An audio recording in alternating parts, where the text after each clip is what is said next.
We'd like to welcome you to the Donnie Glover Show. It's showtime. And we have with us today some people who are going to talk about a very important institution, not just here in the city of Baltimore, but nationally, the Greater Baltimore Urban League. If you've been following their work over the years, you know that right now we're in a rebuilding stage, and here to talk about it is the new CEO, the interim CEO, and the chair of the board. We have Shia. How are you, ma'am? Good morning. Well, how are you? Good. And Mr. Seawright. How are you, sir? How are you? Pleasure to be here. Good. So let's begin.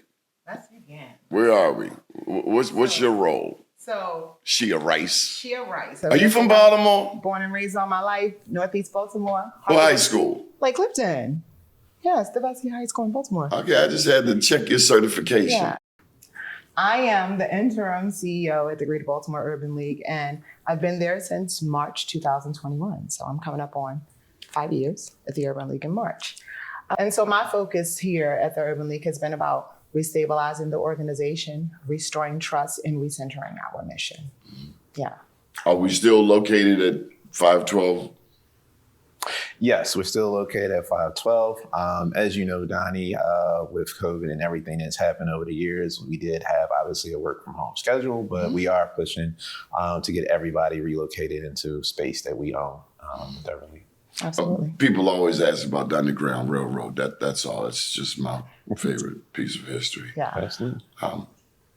What do you think the future looks like? The future for the Greater Baltimore Urban League is amazing.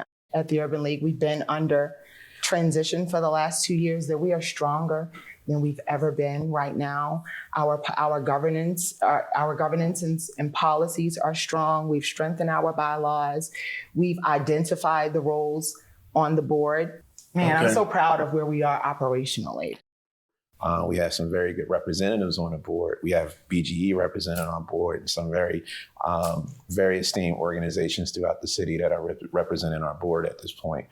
We feel that we have an interim CEO who is out there, shaking trees and knocking down doors while we're making sure that our narratives and what we do is in the most positive place. At the same time, we are also working with national. Like, this does not work if we're not partnered with National Urban League, who's been extremely supportive in me being a board chair and the support of Shia and her team. So again, we don't run. We embrace the problems of the past and know what not to do in the future. So no, I think we're going in the right direction, and I think we're going to be extremely strong. And the point that we still have companies that want to be a part of our board, and people from these companies that want to be a part of our board says something about the foundation that we still have in place. Mm-hmm. How do we stay connected to the inner city? By being out there. Being a part of the inner city. Being a part of the inner city is just not about events, right? Like, I didn't sign on to be a board chair to do 3 events a year, have everybody come, and we do social media and things of that nature and say, whoa, we were here, right? I'm in the community. I've been a part of the community. And don't ask me from Baltimore. I've been here an extremely long time. I'm a part of Baltimore. Oh, you certified? I'm certified now, Dottie. But I got to check, man. You done brought it up. Oh, no, you brought it up.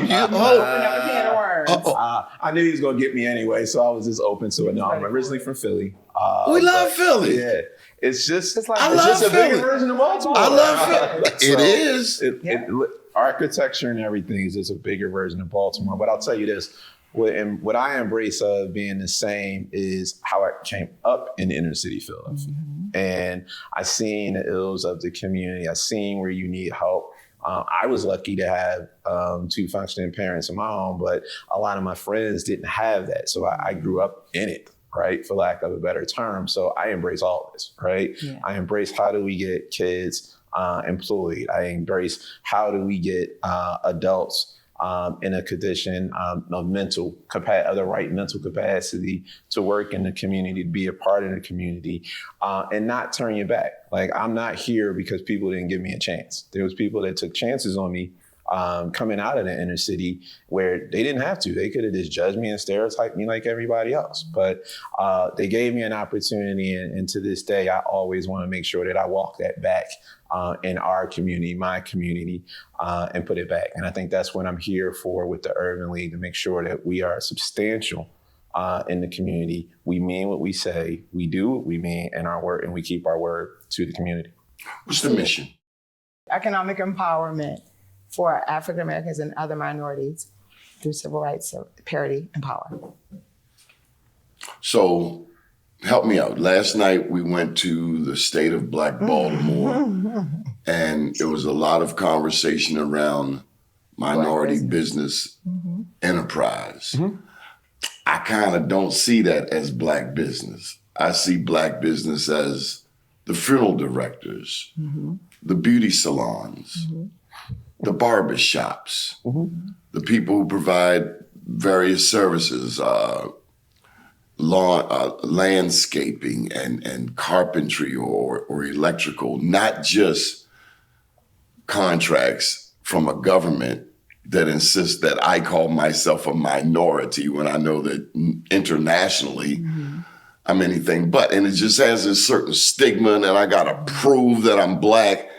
Where are we with the state of Black business? So I would take this. I would take this one. I mean, it's a struggle, right? I would say that it's over 60% of success in small business, even in the city, is small business, right?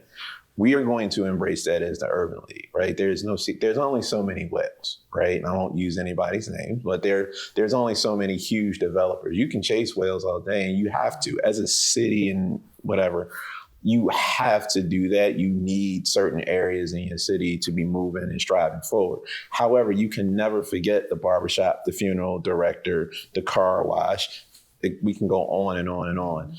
And it is our goal to work with those businesses to make sure that they continue to move forward, because those are not even businesses that are signing on, as you say, to those governmental contracts. They're not going to build buildings. But they are Black businesses. They are Black businesses, absolutely, and that should be supported. So this is where I kind of got lost. We're asking Black elected officials about the state of Black business. I just figured you'd ask Black businesses about the state of Black business, because unless an elected official has worked in a business, what do they really know? They're a paper pusher at that point, unless they have some actual experience, because running your own shop, that's work, and it's usually no sleep. None at all. Right. I tell people all the time, as an entrepreneur, you will work harder than anybody else you might when you go to an actual job. Right. So you're going to work extremely hard. You're going to sacrifice a lot. You're going to be extremely tired, and success comes with a cost. All four. Right. But I will say, from an Urban League perspective, it is our job to still make sure that we're supporting all of those individuals. Like, how do we support them? How do we give them assistance? How do we partner? You know, a lot of times people say, hey, we want to start a small business, but they don't think about, well, there's daycare services that are needed. And that's where organizations like ourselves, from a workforce development, we have to be at the table, and we have to have those conversations with these individuals on how we support them and what do they need. So sometimes professional people do a very good job at telling people what they need, but they don't always listen to what they're actually asking them, right? And, you know, when we talk to Tashir, or I talk to Tashir, that's kind of what my vision and the vision for the board is, that we are community facing, but we also listen to the needs of the community, and we take them back and figure out how we can actually support it. And it doesn't mean we win all the battles, right? Like there's not enough finances coming through the Urban League at this point where we can solve every problem. However, we will do an extremely, extremely measured job and data-driven job of helping those individuals in the community as we go forward. Tell me about accountability. There's a new board in place. Yeah. Yeah, I think everybody on the board fully supports. Everybody on the board wants to be on the board, right? So that's one huge step. And Doni, as you know, I've also chaired Park Heights Renaissance. Like, it's important that everybody that wants to be there. Like, this is not a paid position. Like, we're not Google, right? Like, so nobody's going to get paid. This is a labor of love. It is work. And you have to want to do it. So to me, that's the number one step with the current board that we have, right? Everybody wants to be there. I came on, everybody's been extremely, extremely supportive of me in my first 35 days here, or whatever it's been. And they really want to be a part of the turnaround and of the shift and where we want to go. So to me, that's step number one. It's always hard if you have individuals that don't really want to be there, because you'll know pretty quickly. To me, I tell everybody, the board is not about you come in, you vote, we give you pizza and juice and you move on, right? Like we need you to really want to be a part of the work. And I can say so far, our board has been extremely supportive, from financing to in-kind work. We've had nothing but support in my short tenure so far. So I kind of got into this, but let me just go all the way. We're in a majority Black city. We're in a 30% Black state. We have a Black governor. We have the largest Black caucus. We got a Black mayor, Black city, Black comptroller, Black governor, would say that, Black treasurer for the state, Afro-Latino Speaker of the House.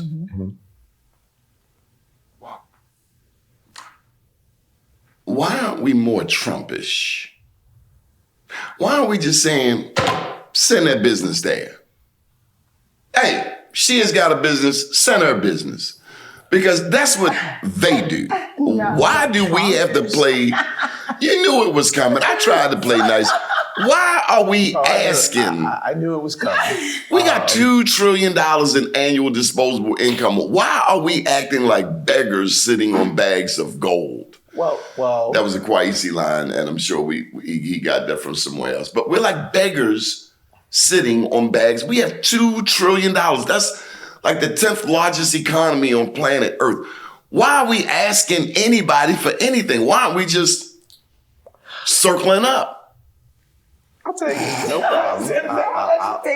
I'll take it. Well, first of all, Donnie, I don't want anybody to compare me to Trump, so I'm not going to compare anybody. I just mean he's using his platform. Hey, I'm in charge. We doing business here. Venezuela got oil. We taking it. I'm not agreeing with it. I'm just saying they do actions and apologize later. We have the power as Democrats, or when we have the power, well, not that you guys are Democrats, of course you're nonpartisan, but I don't know, we just act like little chumps. So this is the Republicans know how to fight. This is what I would say. I don't think we act like suckers. I'm only going to speak for and I know I'm not here. I would say there is a lot of fight in the individuals that I have seen that are in. And then they keep pushing us to the back of the line. We're the most loyal voting demographic. But we get put behind this group, behind that group. And it's like, where Black people at? I see some Black people all the way back there. I don't get it. But when it's election time, they all up in our face. This is an election year. I know you're nonpartisan. So we're nonpartisan, but I will say this. From what I've seen in the city, from a mayor and a governor, I would say that the mayor has been extremely supportive of the city and the Urban League and trying to push Black business and Black business, as you stated earlier, not just contracts on how we build the harbor, but how do we support the barbershop, the daycares, the hairdressers, and that. So I can say that. The governor, as you know, I see him a lot also in Park Heights. So he has been extremely supportive in being in the neighborhood and also pushing minority business, even on the restructure of Pimlico, right? So I would say that, Donnie, we all know it's not as easy for us maybe as it is for others, is what I would say. And that's what And that punishment of going potentially rogue, for lack of a better term, comes with a higher end of punishment for others more than maybe it does for other people. Pardon the double negative there. But I think that is what I would say. I don't think that everybody is sitting back and just kind of sitting with their hands tied and saying, hey, we're not in this fight. I think it is extremely clear that it is a fight. I won't go on the Republican side or the Democratic side. What I'll say is, as the Urban League and what we're talking about today is that we are here to support the community and make sure that we're out in the community. And I'm going to continue to say the same thing. It's not event driven being in the community. It's actually, how do we attribute dollars to the businesses and workforce development and health and safety, right? That actually goes into the community and actually helps the community move forward. And the only fight we can win is the one that we can control, right? And that's one that we can control with the partnership, obviously, of National and the partnership of this board and the partnership of other businesses that want to be a part of what we're doing. Yeah, because it's about advancing economic mobility. Final question, why should people join the Urban League? People should join the Urban League because of our rich legacy, our institutional greatness, right? We turned 101 years old this year. And for 101 years, we have been advancing economic empowerment here in Baltimore through entrepreneurship, through workforce development, through youth leadership. We've been doing it all. And so that's why people should be involved with the Urban League.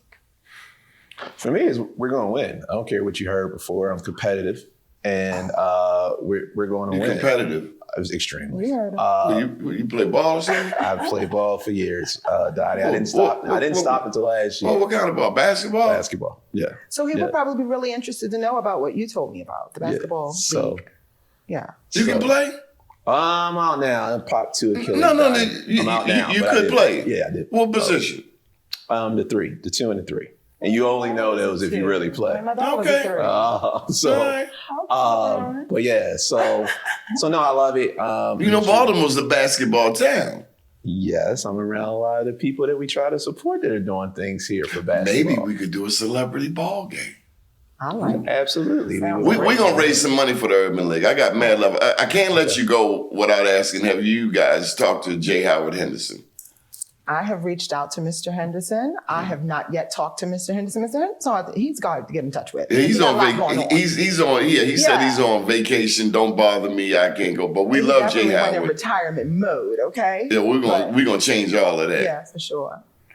Well, Donnie, we're working to reach out to everybody. I know Tashi is working extremely hard with fundraising individuals, and we'll be talking to them. We have a huge meeting with National on the 27th of this month. So we'll be meeting with them and talking about some of the plans that we have, and, obviously hearing some of the goals and that they have in set for us. But I think just having that conversation goes a long way. That is not something that had been happening previously. So we are going to be meeting with them and visiting with them. And again, we're looking obviously to do fundraising, but we also want to make sure that we're in the community first, right? Like, to me, certain things take care of themselves, right? So the more we do in the community, the more vigilant we are, the more people love good stories and good news, right? So and Baltimore, I'm gonna keep it 100. We like our Black professionals. You do. Correct. But we like our Black professionals that also feel comfortable being around Black people. Yeah, absolutely. Well, Donnie, as you know, I'm pretty comfortable. Yeah. Not you. We ain't talking about you. Talking about me. We have certain people, I have them in my family. They will not come to North Avenue. That's a fact. Period. That's a fact. So we have to get back there because Grandma's house, they live out in Owens Mills now, but Grandma's house is on North Avenue. It's on North Avenue. And if we really care about Baltimore, we're going to take care of Grandma's house, because a lot of times we don't. Grandma's house gets sold, bought, or it becomes the stash house, the crack house. Yes. Absolutely. The squatter's house, Yeah. Well, that's where our work is, Nani. I think that if we're being blatantly honest about it, those are the communities and the blocks that need our service the most, right? And that's where we need to go. So for lack of a better term, there's nobody scared to go anywhere in the city. For sure, as a boy, I'm not scared. So I'm glad you are. So we need that big Philly attitude. Yeah, Not the big Philly attitude. What I mean is, people in the community sense fear. They sense when we are uncomfortable. Yeah. Well, Donnie, we came up in these communities. We know what happened when we were kids. We smelt it on you. We treated you differently. That was great. Right? People So it doesn't transition when you're an adult. Like if I go in a community and somebody can sense that either I really don't want to be here or I'm afraid, then I'm going to see you as phony or disingenuous, or some other things we might. He did that pretty well. That's pretty good. You ever interested in running for office? Absolutely not. Not at all. Okay, I had to try. You're a troublemaker. Yeah. Folks, you've been watching the Donnie Glover Show. We want you to stay tuned. We'll be right back. When we talk about mass incarceration, when we talk about public education, when we talk about black business, when we talk about STEM and scientific research, when we talk about how all of these things interact and intersect with people of color, it's talking about you and the impact on your life. People say, I'm not into politics. Everything you do is political. Everything you touch, you say, any actions you take, whether you're driving your car, taking your kid to school, your child to school, it's all governed by some political policy, by something determined by the people that we have elected, people that we have voted for. So this should matter to you because it's about you. It's about you and your family. It's about you and your children and their education and the community in which they live and the resources that come to that community and the resources that have historically not come to certain communities. That's why you should watch this show, not just today, but every day. My name's Donnie Glover, and you keep watching the Donnie Glover Show.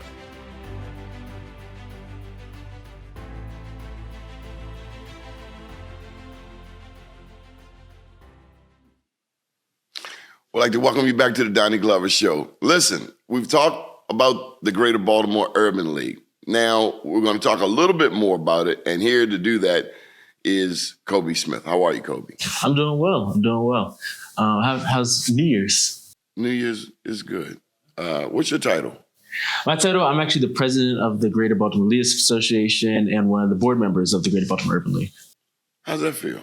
It feels like big shoes to fill, but I love doing it. I'm excited about just giving back to the community. Why are you giving back to the community? Because I like meeting with all the young professionals, all the people, everyone 21 to 40, and just talking about what's going on in the economy, what's going on, and with how we can help the youth, how we can help everyone just get involved. But why do you care? Why do I care? Why do I care? It's because my family's This fun. isn't fair. This isn't fair. Let me tell you. His dad, dear friend, runs Hartsfield International. So he wants to do a perfect interview, but we're going to do everything possible to disrupt that. No. You know Ricky's watching. He probably is. He definitely is. And he sees me up there. He's like, Kobe, he's sweating his palms and everything. We're so proud of Ricky. I am too. I'm so glad of making that transition to Atlanta, even though he misses Baltimore. That transition to Atlanta really means a lot for him and dealing with that airport and everything. Your dad runs the busiest airport in the world, bro. Why are you here? Why aren't you in Atlanta? Because somebody needs to stay back in Baltimore. Plus his dad from Whitelock. So if you're from Baltimore, you know people from Whitelock, you know you cannot crack slick over there. All right, what's your name? Who are you? I'm Jackie. And what do you do, Jackie? I'm a real estate agent in Maryland. And your role in all of this? Kobe and I are colleagues, and we are doing an investor panel. Okay. When is it? It's in January 31st. Okay. Why should we attend? You should attend to learn more. If you want to invest in the community in Baltimore, empower the community, redevelop and build those communities up, and you're thinking about building generational wealth for yourself and your family, you should attend. Why do you care? I care because I'm not from Baltimore, but I like Baltimore. I like the city. I like the way she said that. That was believable. That was convincing. Where are you from? I'm from Hampton Roads, Virginia, and all my family's from North Carolina. Okay. Mm-hmm. Good people there. Yeah. They share food with you. You know, New York won't give you no food. They give you liquor, but they won't give you no food. I don't think they can cook too much up there, but They think they can. Can you cook? I can cook a little bit. Can you cook a crab cake? A crab cake? No, I can't cook crab cake. I won't lie about that. I cannot cook crab cake, but I can order a crab cake. No. We're going to have to work on you. Now, you know the Old Bay can? Mm-hmm. The recipe's right there. It's on there? But you have to choose whether you're going to use crackers or breadcrumbs. What did your people use? I told you, I can't cook crab cake. I have no clue. The next time we get together, you're going to tell me crackers or breadcrumbs. Okay. Which one do you prefer? I prefer crackers. I think they're just Little breadcrumbs. easier to work with, but you got to get jumbo lump too. And hopefully you don't have to pay more than $50 a pound because it's gone up in these days and time. Might even be more, but after that, a little bit of this, a little bit of it's the recipes, but you got to put your own mix in it. Mm-hmm. Yeah, can you make a crab cake? I can make a crab cake. I've been living in Maryland for 18 years, and I had to learn how to make a crab cake. What about Maryland crab soup? Can you do that? I have not tried to make even attempt Maryland crab soup, but I can make a crab cake, and I prefer crackers too, Donnie. Yes. Okay. Well, in my crab cake. yes. Okay. So the young professionals, I remember when they first got started, Nolan Yep. No. was the fearless leader. He wore a bow tie. Mm-hmm. You know, all the young professional presidents can dress nice. You know, it's just a thing. Yeah. Who should join the young professionals? Is it, and it's 40 and under? Okay, so it's 40 to the age of 21. We're thinking about adding in like grad students eventually, but anyone 21 to 40 should join that's looking to give back to the community, meet more people in the community that are like-minded, that are looking to just get involved. So if you're live in the area, live in Baltimore or surrounding counties, feel free to reach out and join. Okay, I'm coming at you. I'm baseball fanatic, so here's a curveball coming at you, and I don't want you to be offended.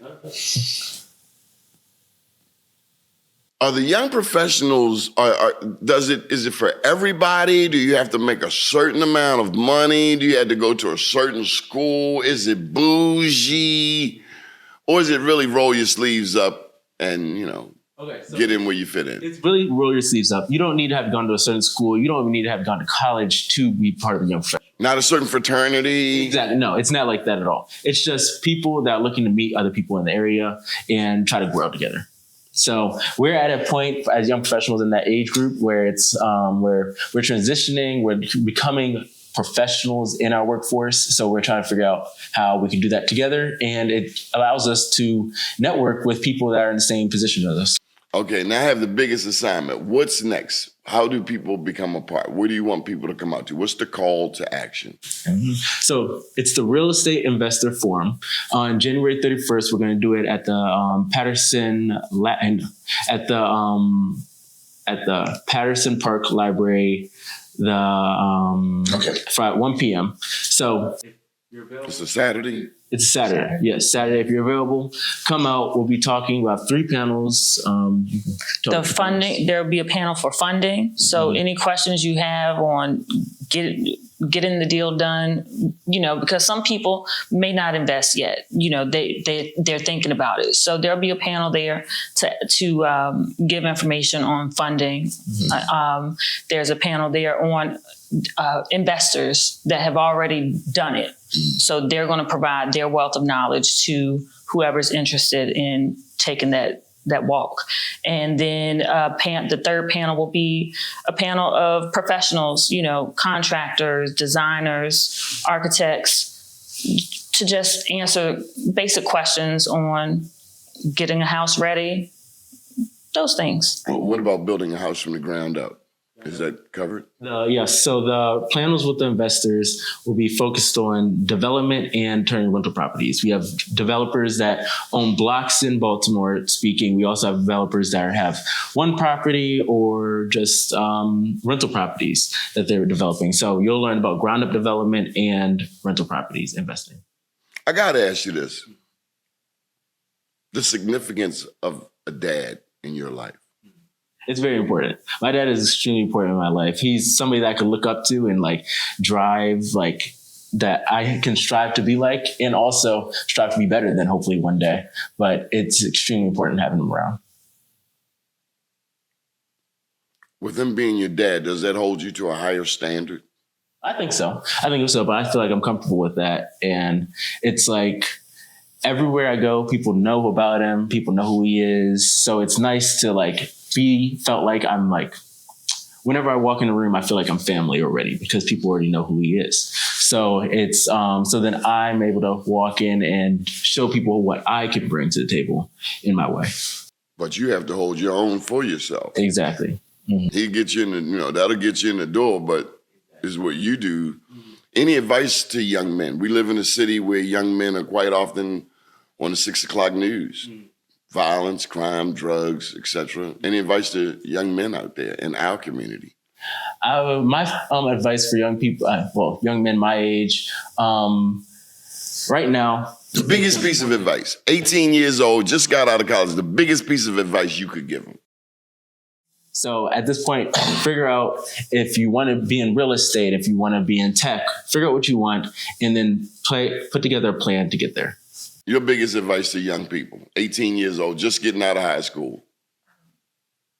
Biggest advice, live your life, find something to do something that is going to contribute to your legacy, to your mark that you leave here on earth. Whether you go to college, whether you get a job, learn a trade, do something meaningful and give back. And always lead with kindness because kindness is free. Y'all real philosophical. You know what my mama said? What? She said at 18, you're leaving. Yeah. Okay. Well, I do have 2 adult sons. Number 2, don't bring no babies across that door. And number 3, own your house. Mm-hmm. She batted 4 for 4. I'm the baby of the bunch. Okay. Mm-hmm. Are we being too kind on our kids? Are we like in Baltimore County? One of the issues is whether or not our young people will be buying homes out there. People are leaving Baltimore County. Did you know that? Yeah. People are leaving all over Maryland. I think that it's very important right now for parents to support their kids in the home buying process since appreciation's happening. Stuff's getting so expensive. And now a lot of the buyers and sellers that we see in our office and come through, their parents are figuring out a way to support somehow to getting them to that goal of homeownership. One last question. How do we avoid debt as we look to home buying? Or any thoughts on debt? I mean, that's a big obstacle a lot of times. It is save.